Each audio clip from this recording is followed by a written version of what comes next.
আজকে ছড়াই করছে তুমি করবে না। সৎ উচ্চ শিক্ষিত সন্তান সমাজে তোমার একটা আলাদা মর্যাদা আছে। আমি চাই না রাজার একটা দেহবিলাসী তোমার সঙ্গে অভিনয় করো। আপনি ভুল করছেন বাবা, উনি অভিনয় করে জীবিকা নির্বাহ করে।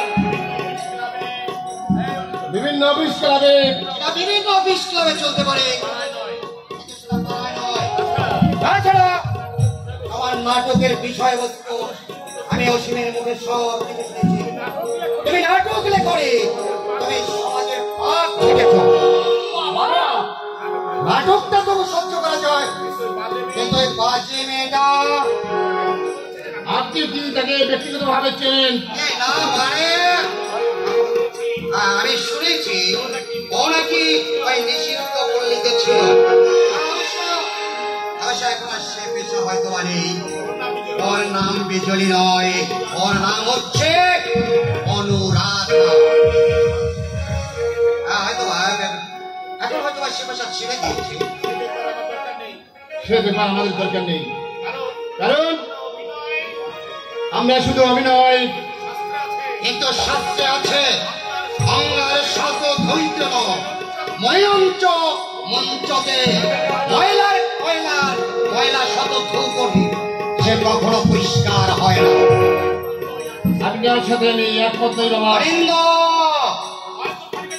হয়তো উনি পারিবারিক কারণে অথবা দারিদ্রিক কষাঘাতে এই পথে নামতে উনি বাধ্য হয়েছেন। তাই বলে এই যে তার একমাত্র পরিচয় নেই বাবা। আমি বলছেন যুগের প্রয়োজনে আমাদের ব্যবস্থাটা পাল্টাতে হবে।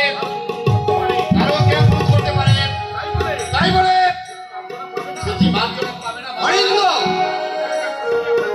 আমি শুধু একটা কথা আপনার কাছে রেখে যাচ্ছি বাবা। কোন গ্রুপ যদি নিষিদ্ধ পল্লীতে যায় তাদের কি শাস্তি বিধান রেখেছেন আপনারা? পারবেন তাদের সমাজে আপান্ত করে রাখতে? বাবা যখন চাইছেন না, চাইবেন না, ওরা সেই মান্যতার আমলে নীতি আটকে ধরবেন, ভবিষ্যতে কোনো মর্যাদা দেবে না। হয়তো মহিলার স্বামী ছিল, সন্তান ছিল, সংসারও ছিল, কোন বর্বর পুরুষ এই তার সুযোগ নিয়ে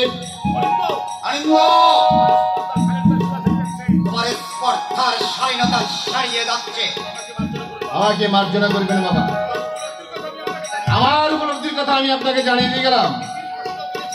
বিবেকের প্রশ্ন তুলেছেন বলে এতগুলো কথা বলতে আমি বাধ্য হলাম যে আমরা একজন নারীকে আপনার স্বামী কাঠগড়ায় করেছেন, সেই একই অপরাধের কেন একজন পুরুষ শাস্তি পাবে না?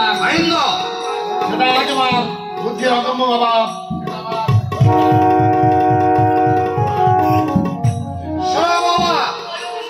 আমার ইচ্ছে নয় তুমি বাজে মেয়ে ছেলেটার সঙ্গে অভিনয় করো। ও যদি বাইরে করতে চায় করো, কিন্তু আমি তোমাকে পারমিশন দেবো না। এটা আমার প্রেস্টিজ।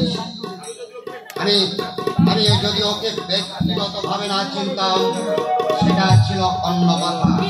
তাছাড়া তোমাদের অখাদ্য নাটকটা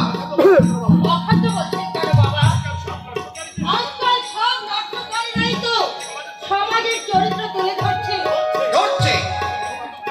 কিন্তু কতগুলি পুষ্টিক চরিত্র এক জায়গা করলে সেটা নাটক হয় না। নাটক হতে হবে সত্য, শিব, সুন্দরম। কেন কেন সেই সমাজের পাক খাটবে যত সব শিক্ষিত আর পাত্রী। বাবা বলছেন ভদ্র মহিলা নাকি দেহ বিলাসিনী, কিন্তু ওর ওই শান্ত উপস্থিতি মাতৃত্বের যে মহত্ব আমি দেখলাম, সেটা কি ভুল নাকি